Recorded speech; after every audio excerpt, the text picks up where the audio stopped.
مگر بلا کے حسین مجسمے کو اپنے کثرتی بازو میں اٹھا لیا۔ وہ کسی سنگ تراش کی قابلیت کا منہ بولتا ثبوت لگ رہی تھی، مگر وہ ہر احساس سے آری اسے لیے اسٹاف کالونی سے نکلتا چلا گیا۔ اس کا سر آج عالم کے سینے پر ٹکا تھا اور وہ فاتح بنا، مضبوط پورے اعتماد قدم اٹھاتا گراؤنڈ کی طرف بڑھتا چلا جا رہا تھا۔ ہوائیں زور و شور سے چلتی جیسے ملک کے اس محافظ کو سلامتی پیش کر رہی تھیں۔ ہواؤں کے اس زور پر اڑتا اس بے ہوش وجود کا سفید بے داغ آنچل بار بار میجر آس عالم کے شانوں سے ٹکرا جاتا، مگر اس کے دماغ میں کچھ اور ہی چل رہا تھا۔ اپنے اگلے قدم کے بارے میں وہ پہلے سے ہی سوچ رہا تھا۔ گراؤنڈ قریب آتا جا رہا تھا، فاصلہ سمٹ رہا تھا۔ طبی امداد کی سہولت بھی وہاں موجود تھی۔ بہت سی نرسز بڑے اعتماد سے زخمی اور گھبراہٹ کے شکار اسٹوڈنٹس کو ڈیل کر رہی تھی۔ ایمبولینس سروس کی بھی سہولت تھی۔ میجر آس عالم کے مضبوط بازوؤں میں جھولتے بے ہوش وجود کو دیکھ کر ایک پولیس افیسر فوراً آگے بڑھا۔ سر، یہاں لے کر آئیں۔ اس نے زمین پر بچھی چادر کی جانب اشارہ کیا۔ آس پاس پولیس اہلکار اور رینجرز اپنی اپنی ڈیوٹی پوری کرتے دکھائی دے رہے تھے۔ ہر کوئی مصروف تھا۔ جگہ جگہ چھپے اسٹوڈنٹس کو ڈھونڈ کر بحفاظت جامعہ سے باہر نکالا جا رہا تھا۔ آس گھٹنا زمین پر ٹکائے ہلکے سے جھک کر اپنے بازوؤں کو اس نرم کم وزن وجود سے آزاد کر چکا تھا۔ سر، پانی۔ رینجر کے یونیفارم میں ملبوس نوجوان نے مخلص مسکراہٹ کے ساتھ پانی کی چھوٹی بوتل آس کو تھمائی۔ اس نے نیلم کی جانب سرسری سا دیکھا اور پلٹ کر پانی کی بوتل شکریہ کے ساتھ تھام لی۔ پاس پڑی ایک کرسی پر بیٹھ کر بوتل کھول کر منہ سے لگا لی۔ منہ کچھ اوپر کی جانب اٹھا ہوا تھا۔ جب پانی پی چکا تو اس کی نظر چادر پر لپیٹی نیلم پر پڑی، جس کے پاس نیچے بیٹھا پولیس افیسر اس کے چہرے کو گہری نگاہوں سے تک رہا تھا۔ یہی نہیں بلکہ اس کی نگاہیں بھی نیلم کے جسم پر چپکنے لگی تھی۔ آس عالم نے گھٹنے پر ٹکے ہاتھ کی مٹھیاں زور سے بھینچ لیں، پھر پلاسٹک کی خالی بوتل کو توڑ مڑوڑ کر دور پھینکا۔ نرس، اس کی داڑھ پر پولیس افیسر ہڑبڑا کر کھڑا ہو گیا۔ یس سر۔ پاس ہی ایک چیئر پر بیٹھی اسٹوڈنٹ کو بینڈیج کرتی وہ نرس فوراً حاضر ہوئی۔ چیک کریں انہیں۔ مختصر سا بول کر کاٹ دار نظروں سے پولیس انسپکٹر کو دیکھا۔ اسے نفرت تھی بے لام نفس کے حامل مردوں سے۔ میجر آس، you have to go. Power button کو چند سیکنڈ تک پریس کرنے کے بعد آس عالم آرڈر ملتے ہی اس کے سیکنڈ بھی وہاں نہیں ٹھہرا تھا۔ ہم اپنی ناظرین کو ایک بار پھر بتاتے چلیں کہ جامعہ میں ہونے والے پتھراؤ اور فائرنگ کے نتیجے میں 2 پولیس اہلکار مارے گئے۔ اس کے علاوہ 25 طلباء و طالبات زخمی ہوئے، جنہیں بذریعہ ایمبولینس قریبی ہسپتال منتقل کر دیا گیا۔ البتہ اس سوچی سمجھی سازش کے متعلق ISPR اور DGISPR کا کچھ سیکیورٹی وجوہات کی بنا پر میڈیا سے گفتگو پر انکار۔ نیوز اینکر بار بار یہی نیوز چلائے جا رہی تھی۔ اگر وہ MS کے سامنے ہوتی تو اب تک اپنی آخری سانس لے چکی ہوتی۔ غصے سے پاگل ہوتا وہ شیشے کی میز پر اپنے بازو سے ضربے لگاتا جا رہا تھا۔ خون رستا جا رہا تھا۔ تمہارا بھیا تمہارا بدلہ ان قاتلوں سے نہیں لے پایا، تمہاری بلکتی روح کو قرار نہیں دے پایا۔ منہاج ازحاق کو شکست دے دی گئی ہے۔ ہا ہا ہا۔ سن رہے ہو لوگو، MS کو شکست دے دی گئی ہے۔ اتنی بری طرح اتنی چالیں کٹھی پلٹنے والا کون ہے؟ تم جو کوئی بھی ہو، MS کے دشمنوں کی فہرست میں تمہارا اول نمبر ہے، اول۔ وہ سفید کثرتی بازو سے بہتے سرخ رنگ کے خون کی ندی کو دیکھ کر بہکے لہجے میں بولا۔ سر، اس کی پشت پر گھبرائی سی آواز بیدار ہوئی۔ خون رنگ آنکھیں لیے وہ پلٹا تھا۔ سامنے ہی پھٹے ڈھول سے اٹھے کرتے اور زخمی چہرے کے ساتھ کھڑے ایگل کو دیکھ کر اس کے جسم میں خون کے بجائے شرارے دوڑنے لگے۔ ڈیک کہاں ہے؟ بے قراری اور بے تابی سے MS اس کی جانب بڑھا تھا۔ ایگل کا چہرہ زرد پڑ گیا، لب گویا سل گئے، بولنے سے انکار کرنے لگے۔ ایگل بے بس کھڑا رہا۔ میں تم سے کچھ پوچھ رہا ہوں، ڈیک کہاں ہے؟ وہ میری کال پک نہیں کر رہا ہے۔ You bastard tell me where is Deck. ایم ایس نے تیش میں جھنجھوڑتے اس کے زخمی چہرے پر ہی پنچ رسید کیا تھا۔ زبردست وار پر ایگل لڑکھڑا کر چند قدم پیچھے کھسک چکا تھا۔ ڈیک اور شیردل مر گیا۔ ایگل نے صحیح معنوں میں ایم ایس پر بمباری کی تھی۔ شٹ اپ، شٹ اپ، میں تمہارا خون پی جاؤں گا اگر تم نے مزید ایک لفظ بھی کہا تو۔ ایم ایس نے اسے گربیان سے جکڑ کر پھر اپنے مقابل کیا تھا۔ کرتا چرر کی آواز پیدا کرتا مزید اڑ گیا تھا۔ سر میرا یقین کریں، وہ دونوں بم چیک کرنے گئے تھے وہاں۔ ایگل نے دھیرے دھیرے بولا، سب تمہاری وجہ سے ہوا ہے، سب تم نے ہی کیا ہے، اور کون کر سکتا ہے تمہارے علاوہ، سب تم ہی جانتے تھے، نیا بندہ بھی تم ہی ہو، بتاؤ مجھے کس نے بھیجا ہے تمہیں، کون ہو تم؟ ایم ایس بولتا جا رہا تھا، مکوں کی برسات کرتا جا رہا تھا۔ ایگل گر جاتا، وہ پھر سے اسے پکڑ کر مقابل کرتا اور پھر ایک جملہ بول کر مکہ رسید کرتا۔ ہم اگر غدار ہوتا تو کبھی آپ کی اتنی مدد نہ کرتا صاحب، ہم خود زخمی ہیں، ہم کو خود اتنی چوٹ آیا ہے۔ ایگل روحانسا ہوتا اپنی صفائی پیش کر رہا تھا۔ تمہیں کیا لگتا ہے میں تمہیں یقین کر لوں گا؟ کھولو اسے، کھولو، تمہاری ڈرامے بازی ابھی ختم کرتا ہوں میں۔ ایم ایس نے اس کی بازو پر لپیٹی پٹی کھول کر دیکھی اور ایم ایس نے اس کی بازو پر لپیٹی پٹی کھینچ کر کھولی۔ درد اور کرب کے مارے ایگل کی چیخ نکل گئی تھی۔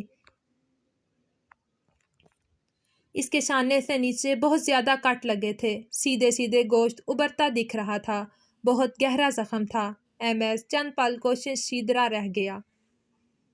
سفید لمبی پٹی دور پھینکی اور صوفے پر سر پکڑ کر بیٹھ گیا۔ کتنے گارڈ صحیح و سلام واپس آئے ہیں؟ کافی دیر بعد اس نے مدھم آواز میں دریافت کیا۔ 13۔ ایگل کی آواز بھی ہلکی تھی۔ آؤٹ۔ ایم ایس یوں ہی سر تھامے اس کی طرف دیکھے بغیر سرد آواز میں بولا، سر ہم۔ ایگل ایک قدم آگے بڑھا۔ آؤٹ۔ ایم ایس نے دھاڑتے ہوئے ہاتھ مار کر صوفے پر پڑے تمام کشن بھی نیچے پھینک دیے۔ ایگل شکستہ قدموں سے واپسی کو مڑ گیا۔ گڑیا اٹھو، شاباش، میڈیسن لے لو۔ سائکا بیڈ پر چادر میں لپیٹے وجود کے پاس ہی بیٹھ گئی، ہاتھ میں 2 سفید رنگ کی گولیاں تھام رکھی تھی۔ گڑیا، سائکا نے چادر سے باہر جھانکتے اس کے چہرے پر سے شہد رنگ الجھے ریشم جیسے بالوں کو ہٹایا۔ پیشانی واضح ہوئی تو ہاتھ رکھ کر جھانچا۔ ہائے میرے اللہ، اس کا تو بخار ہی اترنے کا نام نہیں لے رہا۔ سائکا نے تڑپ کر ہاتھ اٹھایا تھا۔ اسے محسوس ہوا جیسے انجانے میں آتش کو چھیڑ بیٹھی ہو۔ اسی آسنا میں دادو بھی ہاتھ میں تسبیح تھامے منہ میں ہی کچھ پڑتی اندر داخل ہوئیں، نیلم کے پاس آ رکیں اور تھوڑا سا آگے جھک کر اس پر پھونک ماری، پھر تسبیح کو چومتی سائکا کی جانب متوجہ ہوئیں۔ دوا دو بچی کو دادو، اسی کے لیے ہی تو اٹھ رہی ہوں،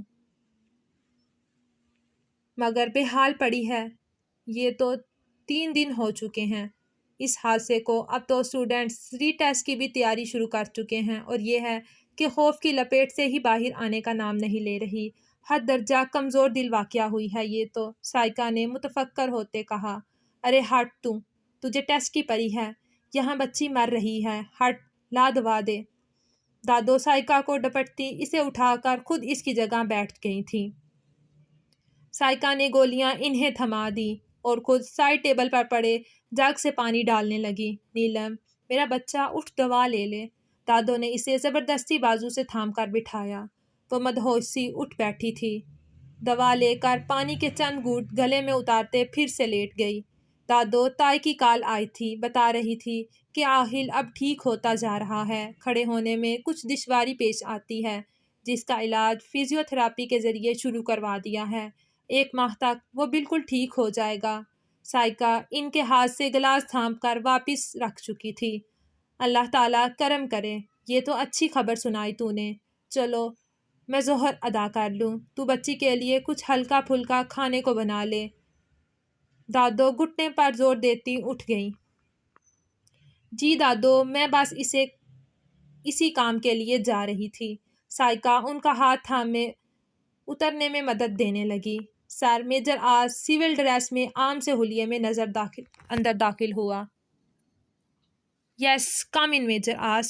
وہ دھیمے سے مسکان کے ساتھ اسے اندر آنے کی اجازت دے چکے تھے. ساتھ ہی ہاتھ میں موجود بھاری نیلے رنگ کی فائل میز پر رکھ دی. سر ڈیک. اس کا انداز سوالیہ اور بے چین سا تھا. ڈھیلی ڈالی نیوی بلیو شرٹ اور بلیک پینٹ میں وہ بہت عجلت میں دکھائی دے رہا تھا. ڈیک کو انڈر گراؤنڈ رکھا گیا ہے. وہ سنجیدگی سے بولے. آس پلٹنے لگا جب آفیسر کی آواز پر اسے ٹھہرنا پڑا. آس بیٹا، نیند آپ کے لیے بہت ضروری ہے. دماغ کو فریش رکھنے اور ہوشیار رہنے کو. وہ اس کی آنکھوں میں سرخ ڈورے دیکھ چکے تھے. وہ بھی ان کی بات سمجھ گیا. سر، MS کا پہرا مجھ پر مزید بڑھ گیا ہے. شک ہو چکا ہے اسے مجھ پر. ایسے میں نیند کی پرواہ کسے ہے؟ وہ سلیوز فولڈ کرتا آخر میں سائڈ سمائل پاس کر گیا. ہوں تو کیا اس نے تمہیں آفر نہیں دی؟ وہ پرسوچ انداز میں بولے. ابھی تک تو نہیں. اچھا میں چلتا ہوں. مزید ڈیٹیل اگلی رپورٹ میں دوں گا. وہ مسافے کے لیے آگے بڑھا. Best of look. آفیسر نے حوصلہ افزا انداز اپنایا. میجر آس مروتن مسکرایا تھا. باہر کھڑے ایک آدمی سے اس نے چابیاں لی. وہ آدھے راستے سیل تک میجر آس کے ساتھ چلتا رہا. پھر واپس مڑ گیا. میجر آس مضبوط قدم اٹھاتا انڈر گراؤنڈ احاطے میں داخل ہو رہا تھا. سیڑھیوں پر اس کے قدموں کی محسوس آواز کچھ بلند ہوئی تھی. اندر گپ اندھیرا تھا. ہر چیز اپنے اندر سمو لینے والا اندھیرا. Hello Deck. لکڑی کی کرسی پر دونوں ہاتھ ہینڈل کے ساتھ موٹی رسی سے جکڑے اور دونوں پیر بھی کرسی کی ٹانگوں کے ساتھ باندھ رکھے تھے. اس کا سر جھکا ہوا تھا، لڑکھا ہوا تھا. میجر آس کو کافی دیر تک خاموشی کا سامنا کرنا پڑا. وہ آگے بڑھا اور ڈیک کا چہرہ تھوڑی سے پکڑ کر اوپر اٹھا لیا. ہوش میں آؤ ڈیک. تمہیں ابھی بہت سے سوالات کے جواب دینے ہیں. ڈیک کے زخمی چہرے پر ایک مکہ رسید کیا. آہ کراہ کر اس نے مندی مندی آنکھیں کھولی مگر آس عالم کی طرف نہ دیکھ سکا. اس میں سکت نہ تھی دیکھنے کی. میجر آس عالم کے آرڈر پر اسے 3 روز سے بھوکا پیاسا رکھا گیا تھا. آس عالم نے کچھ فاصلے پر پڑی پانی کی بالٹی سے ایک ڈبہ بھرا اور پورے پریشر سے ڈیک کے منہ پر پھینکا. وہ ہڑبڑا سا گیا. پھر کھانسنے لگا. کھانس کھانس کر وہ دوہرا ہوتا جا رہا تھا. ہوش میں آ گئے ہو تو اصل بات کی طرف آتے ہیں. ویسے بھی میرے پاس زیادہ وقت نہیں ہے. آس عالم ایک اور کرسی گھسیٹ کر اس سے 1 فٹ کے فاصلے پر بیٹھ گیا. وہ کرسی موڑ کر اس کی ڈیک کی طرف کیے دونوں طرف سے ٹانگیں نکال کر بیٹھ گیا اور تھوڑی چیئر کی بیک پر ٹکاتے ڈیک کو سرد نگاہوں سے گھورا. بتاؤ منہاج کے سعودیہ میں کتنے کانٹیکٹس ہیں؟ بھارت، امریکہ میں بھی. بولو. ڈیک کو کراہنے اور سر جھٹکنے میں مصروف دیکھ کر وہ دھاڑا مگر وہاں تب بھی خاموشی برقرار رہی تھی.